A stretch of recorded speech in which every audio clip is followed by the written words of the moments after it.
Just over a month ago, I opened this video game store with absolutely no experience, and I have made so many mistakes. So in this video, I'm gonna walk you guys through 4 things that I managed to get right in opening up this video game store, and 6 things that I got very wrong that have cost me hundreds, if not thousands of dollars. Mistake number 1 was a very expensive one. Many of you guys remember, we used to have a plush mountain here, right? That was just a 3-tiered, it wasn't much of a mountain, 3-tiered little rack for our plush that was sitting in this corner. And last video, we spent the entire time talking about the transformation process and showing going from that crappy old 3-tiered rack to a massive plush wall with the quick flips branding. This was a huge upgrade, but what I didn't talk as much about is how that little rack that we bought from, I don't know, Uline or Amazon or something like that, cost $450 plus shipping. And that's not even the worst one. Over here, you guys can see we very recently redid our $5 shelves. These used to be these like freestanding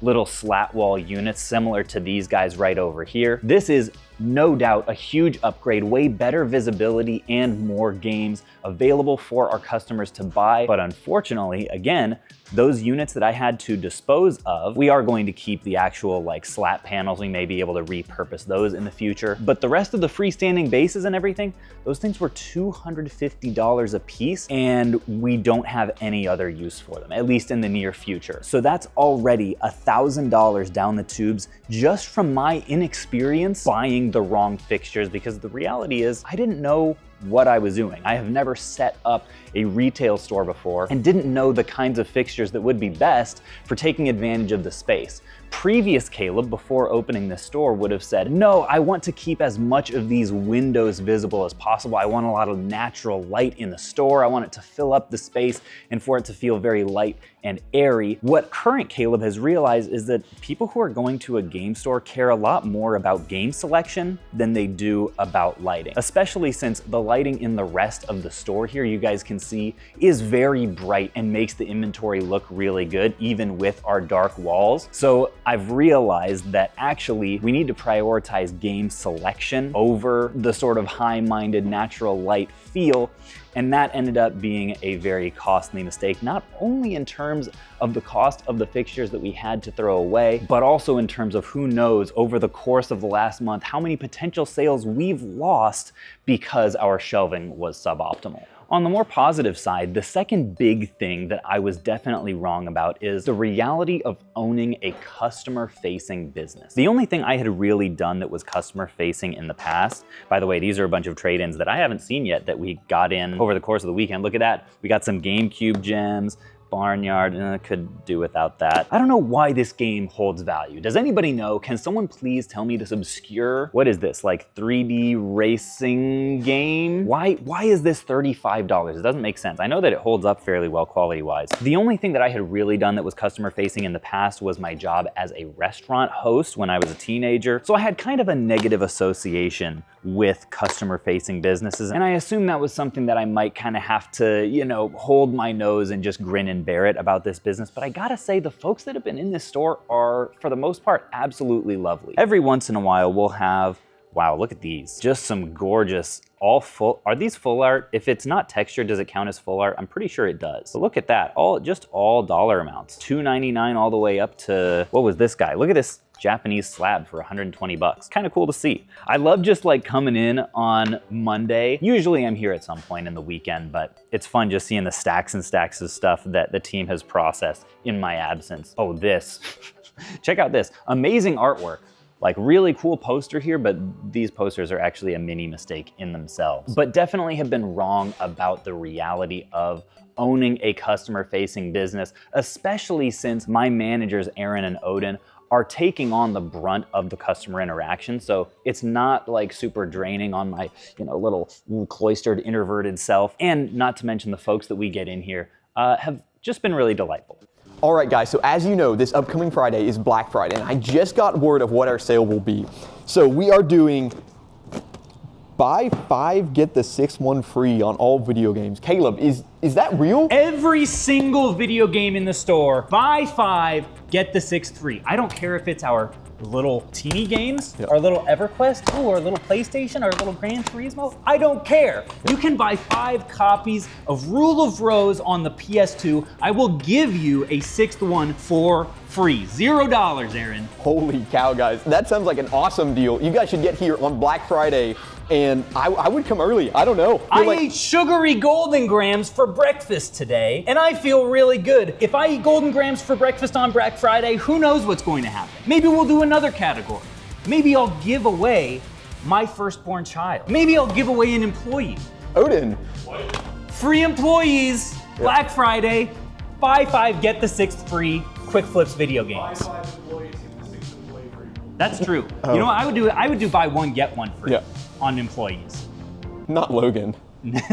Except for Logan. Except for Logan, he's extra expensive. Who did that? I'll tell you guys, the first thing that I was definitely right about when starting this game store, it was the advice that I had gotten early on to do Pokemon cards in addition to video games. This was a little bit scary for me because I had never done Pokemon cards in the past, or not never. I had sold some Pokemon cards back in my eBay days, but it's definitely not an area of specialization for me. Wow, we got a bunch of vintage stuff here. Look at all these Lieutenant Surge's Pikachus. This is a $15 card, that's insane. Oh, I guess it's first edition, that makes sense. So I knew that I had to hire a team that did understand Pokemon really well if I wanted to have any shot at being successful within this niche, and it was absolutely the right play. Not only do we now have 1, 2, 3, 4 cases that are all dedicated to Pokemon product now because it's been selling so well, but it just kind of helps me sleep a little bit better at night knowing that we are at least somewhat insulated from the potential digital future of video games. I know that's a very hot button issue. Look at these Sabrina's Haunters, those are cool. For a lot of folks, a lot of gamers and store owners, like, is everything going digital? Kind of seems that way, at least if our Xbox One sales are any indication. Although, folks, I gotta be honest, we recently kicked off our eBay store again, and Xbox One stuff has been selling really well on eBay. Not really sure why, because in store, it sits and it does not move. So anyways, I've definitely been grateful to have a solid little hedge against the overall video game market, not just in the form of Pokemon cards, but also in the form of some of our like random miscellaneous collectibles and plush, and these honestly aren't the best example. We got these from a distributor and probably won't be buying them again because they haven't done all that well. But the random plush and pillows, I actually don't even know where we got this, and toys and, oh, ew, pops, yuck. Actually will not be buying those again. But I wouldn't be surprised if our trading card section in general does continue to expand in the future. Maybe we do Magic, One Piece, Lorcana, who knows what, because it is really nice to have a solid, estimable other category that is not game dependent for sales in the retail store.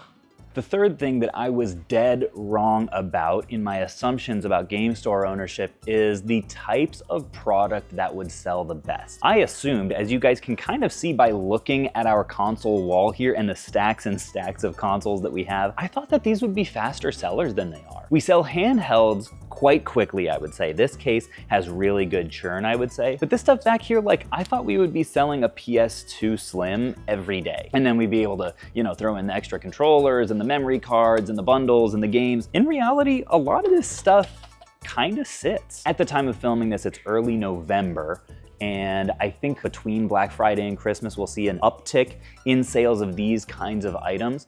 I thought that these things would be flying off the shelves, and in some cases they do, like GameCubes, we actually struggle to keep in stock. We've got a couple right now, which is good to see, but a lot of these have been sitting a little bit. In fact, I'll take you back to our overflow back here, because we've got a fully separate room that has even more PS3s and Wiis, and why is this back here? $1,000 Atari Jaguar CD, apparently, also, and our Xbox 360 corner of shame back there, not to mention, because these things so far have not been selling in store, so we're actually having to reassess and figure out what's it going to take for us to restart selling consoles on Amazon again, because people always want to sell them in store, they just don't always want to buy them.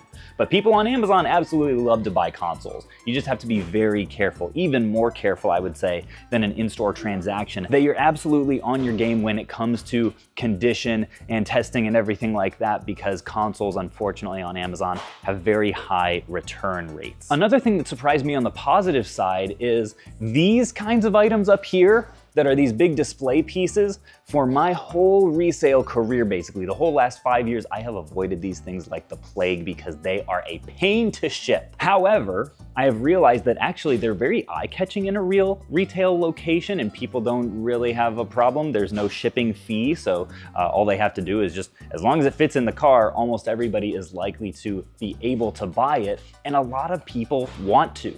Our box-only retro consoles tend to sell pretty fast. Our random special editions, especially like, you know, this Mortal Kombat, what are these things called? Fight sticks, that's special edition for the 360. I wouldn't be surprised if that sells pretty quickly. We've got some really cool box sets up here, which we're trying to do a better job of labeling very clearly with the bright red stickers, because weirdly enough, those large items, not only do they do a good job of utilizing all of our vertical space, but they actually sell weirdly fast, which I definitely would not have predicted.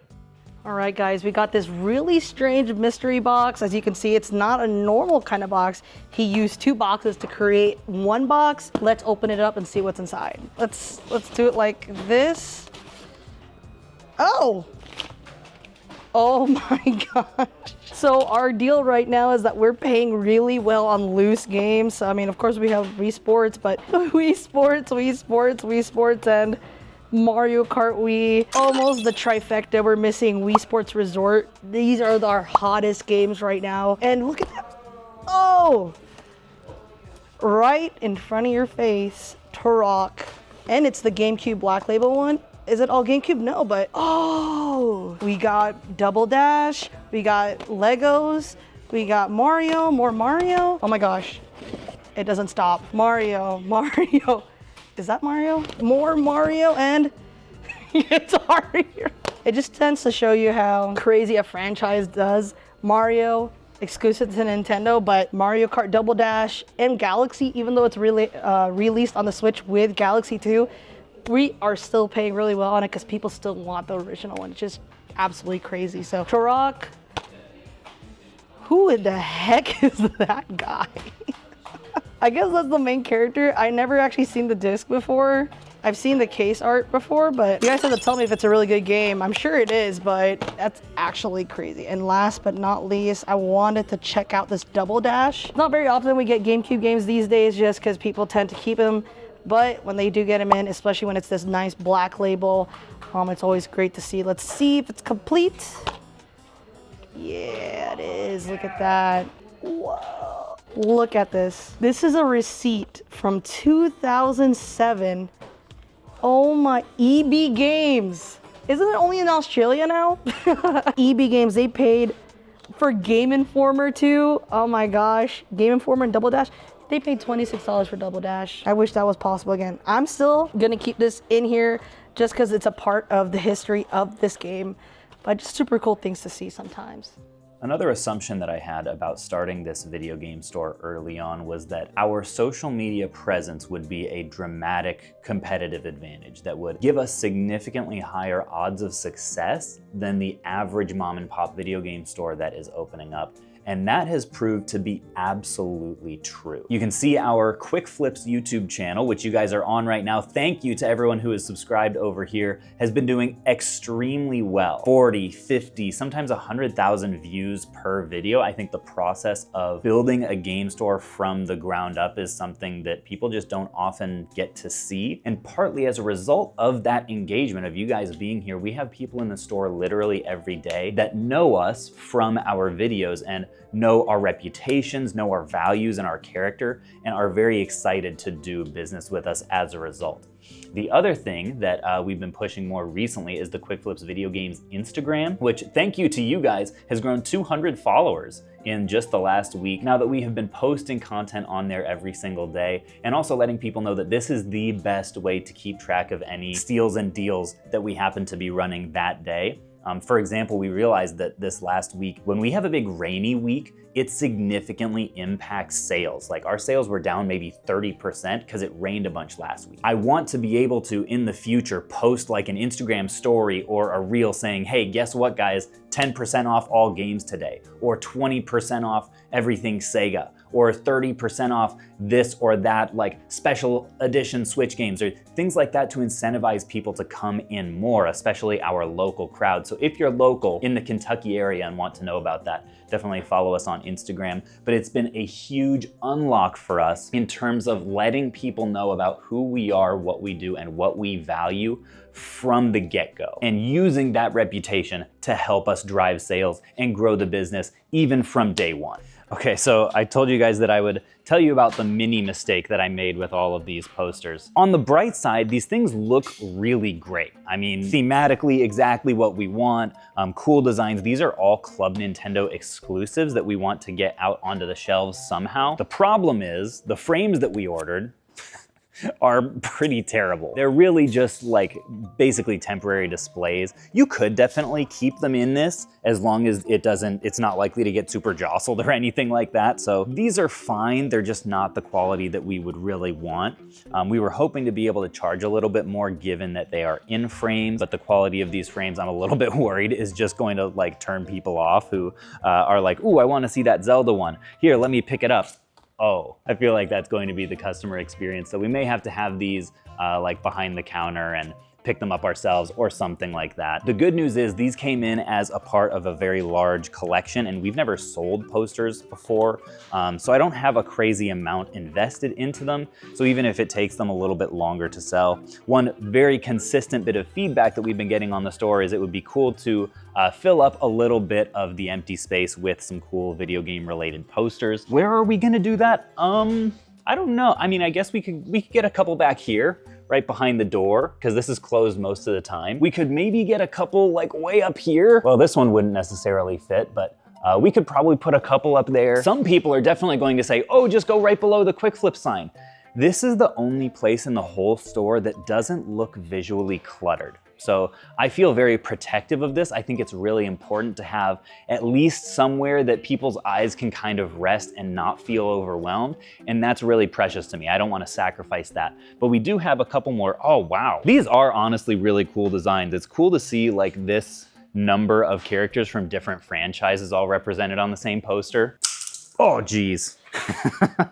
Classic. I truly don't know what we're gonna end up like. Are these $20 posters? Are they $40 posters? A lot of them are Club Nintendo exclusives, so I guess maybe we'll price them individually. This could be a really good corner for these, honestly.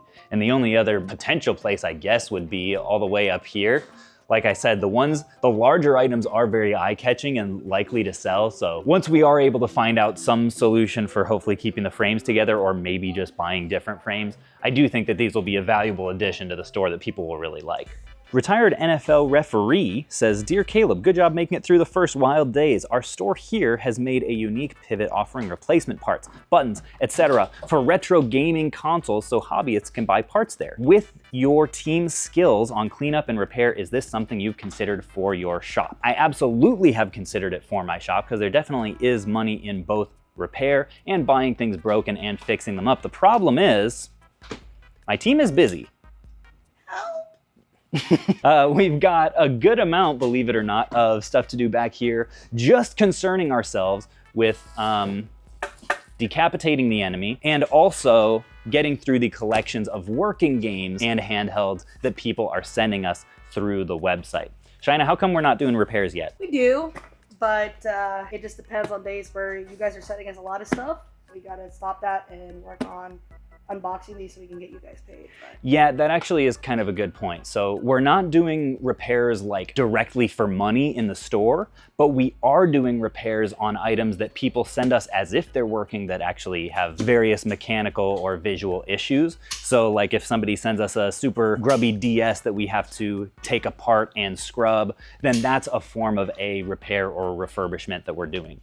Or where's the box of handhelds that are not working? They're all underneath my desk. I'm gonna show that everything. Okay. Oh yeah. It's this stuff. It's random sticky noted stuff that either needs like new screens or new buttons, or something on it doesn't work, it needs a new battery. As you can see, we've got a whole lot of dead money just sitting in these bins, to the point where I actually have been looking into potentially, like on a contract basis, getting somebody local who repairs stuff in here just to help us clear out some of this backlog, because we do have a lot of money that's just sitting here. But in terms of offering that as a service for a cost to the public, I think our first priority has to be getting through oh my gosh, I can't even drag this. Getting through all of our own handheld backlog, and then once we have a little bit of margin after that, we'll maybe start offering that as a service.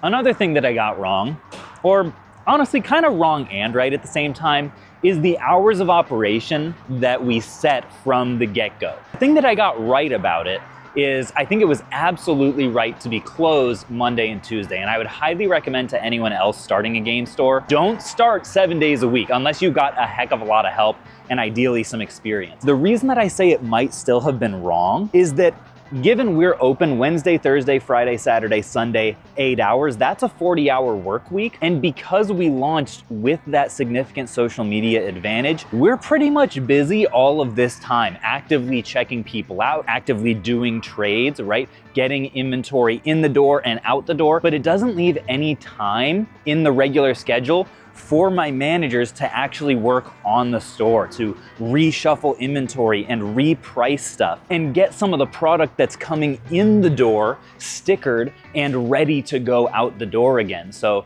they are able to do some stuff, especially on like a rainy or a slower day, where we're getting all of this kind of inventory stickered and back out dispersed onto the shelves. But a lot of that right now has to be done just in the gaps and or after hours, which I think if I could do it again, I don't know, honestly, it's tough because I want to say, maybe I would shrink our hours, but we kind of need to be open those hours in order to keep our revenue and the business that we're doing high. This may just be a part of the reality of starting a small business, and opening up a brand new shop is like, in the beginning, you kind of just have to bust it, right? Like, I think you kind of have to accept from the outset that like, yes, you're going to have to be open all of these hours. And after that, there may be additional work to be done as well to keep everything moving. Maybe that's just a little microcosm of entrepreneurship and starting a small business in general that I shouldn't beat myself up over. But yeah, there definitely has been a lot of work required after hours to keep this thing moving that I didn't necessarily fully anticipate. Another thing I was definitely right about was the yard sale table, or at this point, the yard sale rack. I had a little bit of a butting heads with Odin early on. He was like, dude, that yard sale table looks whack. And it did. It looked pretty awful. It looks a lot better now. But I was like, I just have a feeling that people are going to be excited when they come in about the idea of being able to get something for a crazy deal. And to this day, the yard sale table and now the yard sale rack has been one of the most popular parts of the store that almost all of our regulars check very quickly when they walk in the door. They know I'm going to the $5 games, I'm looking over here at the $5 games, and then often they'll wander over to the yard sale rack and see, okay, what is new here that I could potentially get for a really solid steal? Do I need any amiibo for my collection at $11.99? Some of these are $11.99 amiibos. Some of them might even be a little bit cheaper than that ordinarily. But a lot of them, you know, like this Daruk is probably normally,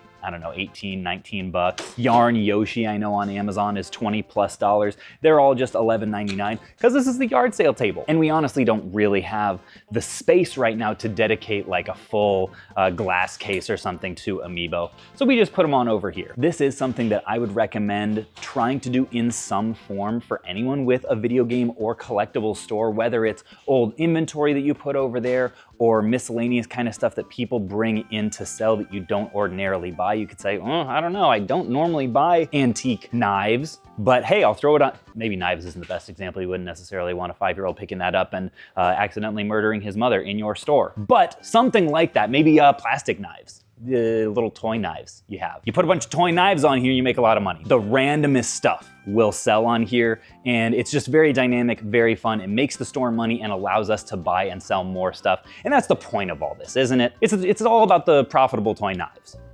All right, guys, so we've got a ton of updates here, some really cool stuff and some trade-ins. First thing I want to show off here, I'm trying it out. I'm not sure how. Get out! Cut, reset. Okay, so the first one here is I'm trying out a new strategy with cards. We're getting in a lot of like really, really cool cards at like above the $5 mark. So I'm thinking about making like a vintage binder for 5 and below cards. I think that these are really, really nice cards that people might not get a chance to see in the case.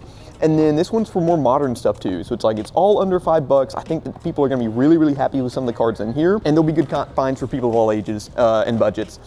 So next up here, I've got the double pack for Wii Sports Resort. That's always a cool find. Some consoles like a GameCube, but this stuff right here, these are the coolest things that I've gotten in recently, and I'm super excited to show them off. So first one here, we have a Pikachu 2. So I don't know if you're familiar with the Pikachu 2 at all, or with like a Tamagotchi, but if you're a more modern collector or player, you probably know about a Pokewalker. And this is the predecessor to the Pokewalker. You take Pikachu on a walk with you. It's got a pedometer in it, I think it's called, and you can gain steps, which gives you the currency watts, and the watts you can trade to gold and silver for berries and other cool items. To get one in this shape is kind of cool. Like the box is damaged, but this thing is sealed. Like we'll show it off in maybe B-roll, but it's got a pull tab in it for the battery. So this thing is brand new, and a lot of the time with these guys, you get the kind of the Pokeball dome on them is crushed because they've just been stored in poor condition. So Pikachu 2, that's really cool. Next up, we've got Fire Emblem Path of Radiance. There you go, AJ. These are really, really cool. I loved getting this game in. It's just an awesome GameCube find. And then these guys are sick. We got in a bunch of like weird era Pokemon sealed. So let's start off with these guys. So these are boundaries crossed. Pokemon will do these like themed battle decks. They come in, I'm not sure if you can see it on the camera, but they come with like cracked ice promos. These are really, really cool. You don't see these hardly ever. A lot of they're kind of in a weird spot for collectors because they don't have any packs in them. So that makes them kind of an interesting collector piece, right? Because a lot of the time people looking for packs, they're either trying to rip the vintage stuff or they're trying to hold on to it for value over time. But these guys are still really, really neat. Big fan of these. We also got one in from Diamond and Pearl era. It was $11.98, but now it's 20% off. So this is really cool. Some Mysterious Treasures theme deck in. And then these guys are some of the coolest. So we've got Power Reserve and Water Blast. And these are 2 of the jungle theme decks. So they're really, really nice. They come with everything you need. Back in the day, you know, damage counters were kind of tough to keep track of. So we've got little glass stones, which I just think are really, really cool. And then, yeah, all the cards are in here and in really, really good shape. So this was a really cool find. And then this guy's really cool too. This is the 2-player starter kit. It comes with 2 packs. So again, these have been opened, but everything's in there. They're in really good shape. The collector we got these from takes really good care of everything that they had. These are sealed boxes. So these are a really big hit with collectors and rippers alike. This guy's really cool. It's got a couple packs in there that you don't see a lot. You have Dragon Exalted, and I think that that's Noble Victories back there too. This is Shining Fates here. Some of the packs have fallen behind the promo card, but they're all in there, so it's still fine. Dark Sylveon and the Lance's Charizard from Celebrations. These are always really, really cool. I love these promos, especially the Sylveon. Shaman V-Star and more Pico V Union. That's a fun rabbit hole. If you guys don't know, if you guys are like game adjacent and kind of know how to play, but you really don't know like all the rules, look up how V Unions work. They're really, really neat. But yeah, a really, really cool haul. I'm super happy with everything I've gotten in. It's been really fun. And at some point in the future, I might have gotten some really cool singles in too that I'm gonna try to show off. But more on that later. Oh, this is a bad one, folks. This one I'm frankly a little bit embarrassed about. One thing that I didn't know anything about when I was coming into this business is payment processors. Sorry if the lighting's weird. It's coming in through the cage and I feel like a little lonely jailbird right now. I kind of assumed that these things are all more or less created equal. Every payment processor, like provider, I don't know what you would, the business that gets you this, they're all more or less the same. And I'm ashamed to admit, I didn't do a whole lot of research when I was purchasing this. As it turns out, the fees that we're getting charged on this bad boy are egregious, and we're going to have to switch providers as a result. We're getting charged like 3-point-something% on every transaction, and apparently it's very normal to be able to get rates down to like 1-point-something%. That's a bad deal. That is a sore lack of oversight on my part and just a really bad business decision. So we're gonna have to get our provider switched, and guess what? They're also doing me dirty on the way out because there is a termination clause fee in the contract that I signed with these guys. So Would definitely caution anybody out there when you're signing on with a payment processor, shop that rate. Do your diligence, do your research, because you're going to end up saving yourself a lot of money and a lot of headache, and you'll sleep well just knowing that anytime somebody pays with a card, you're getting as good of a deal as you reasonably can. Don't be like me. One philosophy that I was absolutely right about in transferring to the video game store, hey, I'm down here, in transferring over to the video game store from our regular business has been our value of speed wins. You can see that in our pricing strategy. You can see it in how we run regular sales. We want to churn through inventory fast. That, especially in a retail context, has multiple benefits. We don't want all of this stuff getting stale. We want to create a feeling in people's minds that every time I walk into Quick Flips and I come over to this Pokemon card cabinet, half of it's different. I'm here every other week. I'm here every week, and there's new stuff to find every single time. I don't want it to be, oh, I'm coming over to the Wii cabinet and oh yeah, there's that classic 2-for-1 power pack. That's always there because there's 2 and I remember that. And oh, there's that classic cyber bike cycling game that is literally never going to sell for $124. This is all old hat and not really a whole lot new to see, because then what's going to happen? People are going to come in less. Everything that we do is designed to pay well and sell fast. It's on our shirts, it's on our signs. We're trying to get as much quality inventory in the store as we possibly can by paying as high as we can, outpaying all of our competition. Don't even get me started on what GameStop's gonna offer you for the stuff that we pay $100, $200, $300 for when you walk in our door. But it doesn't stop there, because once we have gotten it in, it is a huge deal to then get it priced, get it out on the floor, and keep things moving. That takes a few different forms. One of them is if we've got folks coming in that are spending a lot of money regularly, we are very happy to give them good deals and incentivize them. Hey, next time you need to buy a lot of stuff, come back here. Same goes for all of our reseller friends. If you are buying $500, $1,000, $2,000 worth of stuff, which people often do, we will do everything we can to get you a solid deal on it, because we want to move product, we want to do volume, we want to make money by making you money. I think that helps us stand in contrast to a lot of other mom and pop video game stores, which don't tend to have as much of an emphasis on sell-through rate. They're much more focused on this poster, I need to be able to get top dollar, and I will sit on it for years if I have to. I'm not gonna sell it for $5 under eBay comps because this game is worth 40 bucks, right? It's last sold on eBay for $45, so I'm gonna price mine at 45, and that's what it needs to sell for. We don't believe in that here. I believe in divorcing my buying decision from the selling decision. If I overpaid for this thing, maybe I thought it was really cool and I paid 40 bucks, I'm not gonna sticker it at 50 if it's worth 40. Two wrongs don't make a right. I am not going to be vindicated. My business is not going to be helped by this thing sitting on the wall for 3 years with a $50 price sticker because I'm too prideful to take a loss on this thing. I will price this thing at $10 if I have to. I'll throw it for $2.99 on the yard sale table if I need to, in order to churn this thing out, get it in the hands of somebody who is going to enjoy it, and get that money back and put it into something in the business that is going to make me money. And that philosophy of pay well and sell fast has been something that has not only separated us from our competition, but also endeared us to our customers and keeps people coming back. Caleb's card collection. Luke, we're gonna need to get like a little chorus of people singing Caleb's card collection or something like that. Just a nice little thing, you know, for the people. It's time to hunt. Aaron, Okay. you have any recommendations for me that are either, let's see, what are we looking for? Money. We're looking for Poliwhirl, Muck, Sizor, cards that I like, or Phoenixes, but not Ho-Oh. Ho-Oh can suck a lemon. No, buddy, wrong. We've got a good variety here. These things are kind of cool. These like little Master Ball reverses. Not for me today though. Yep.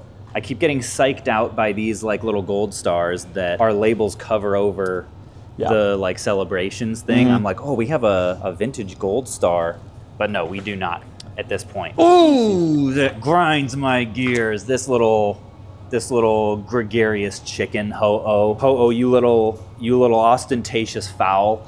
Get out of my store. Moltres, though, I would Moltres is definitely cool. take. Okay, Do we have okay. any Moltres, those? I mean, we've got a couple like, I think fossil Moltres down here, maybe like a hollow one. Ooh, Look the at that promo guy. as well. Hold on, Yeah, there's let's grab one right that. over here. Take a look Ooh, at and that it's guy. at a price point that you'll love to see.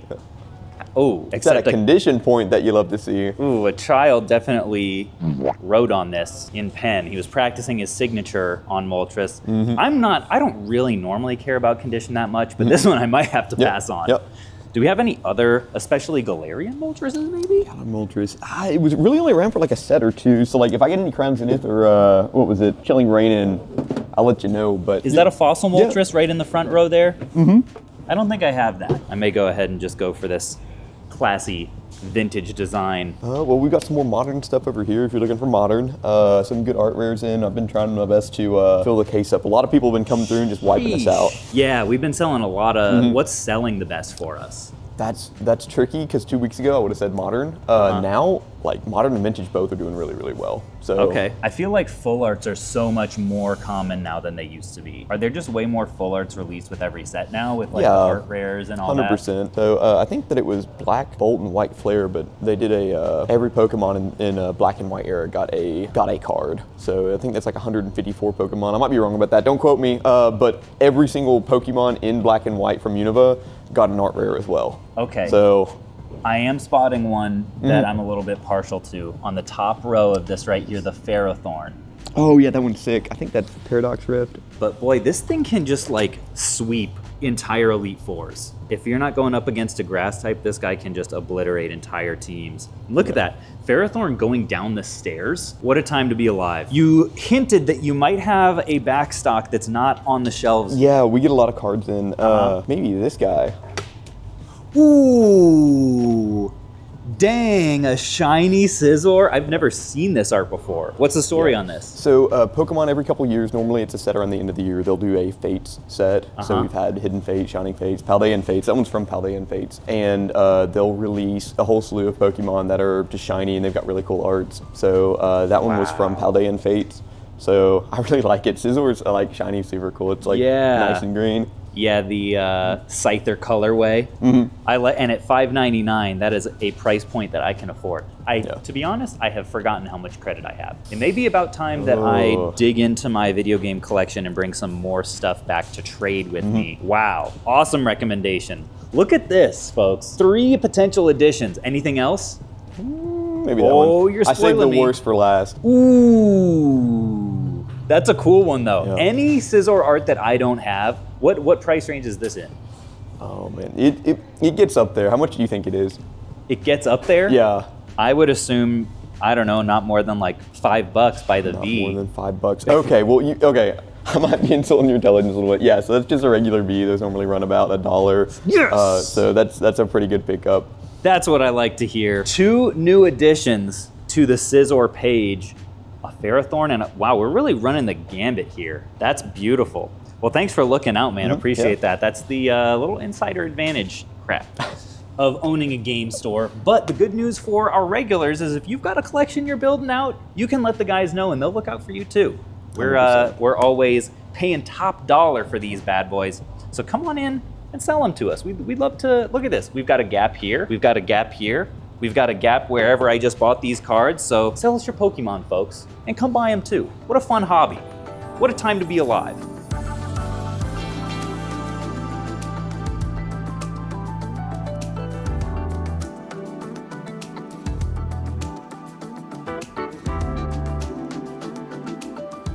Whoa, look at that. Vintage fire red and leaf green pack arts. When I first saw this, my heart skipped a beat because I thought they were actual full packs. Unfortunately, no cards in here. I do wonder what the pack artwork itself is worth. Is this something that, I'm guessing Pokemon collectors buy this? Probably because they have the exact same reaction to them that I just did. Also, shout out to Muck and Alolan Muck. Somebody come buy these, please. They're very lonely on the backstock shelf back here. Another big thing that I got really wrong when I was conceptualizing starting this store is actually the primary value that this store would serve to our business. Let me explain.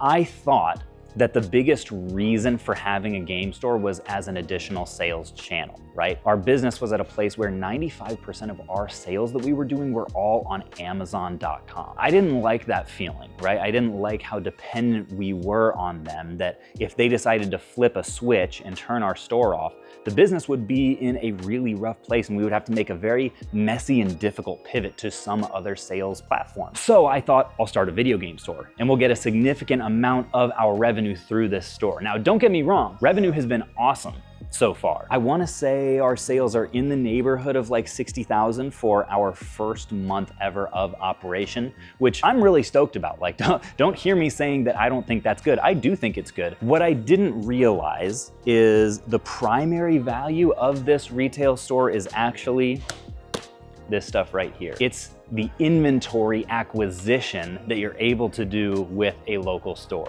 Because the number of people that have valuable games and have valuable Pokemon cards, but would never ship them anywhere is vast. And the only people we can cater to with our website, myquickflips.com, are people who are willing to take their games and ship them to us in order to get top dollar for minimum work. That's sort of our value prop with the entire website. Sell us your collection. You don't have to do very much work. All you have to do is ship it to us and we'll get you paid. But with a store, you don't even have to ship it. You just have to take your whole stack of games, bring them into us. We'll take a little bit, get you an offer. You walk out with cash same day. That value prop to the general public, especially when you're able to pay them so much more than they're used to getting from GameStop or a regional chain or whatever, is very compelling. In fact, it's so compelling that we have been spending a good bit more every single week on buying people's collections and